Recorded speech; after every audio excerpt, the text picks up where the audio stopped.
Guys, yung ano namin sasakyan, nag-cruising, kinuha ng asawa ko yung ice. Ayan, ayan. Kasi mahirap mag-drive pag may ice sa harap.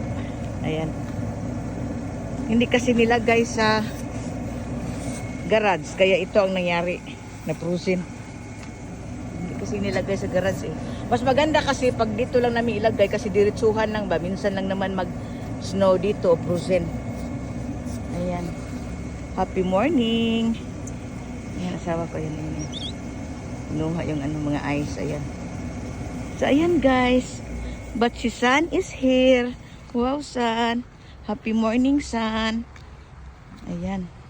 Happy Friday, everyone. Bumisita si San. Today po is February 7, 2025. Ayan.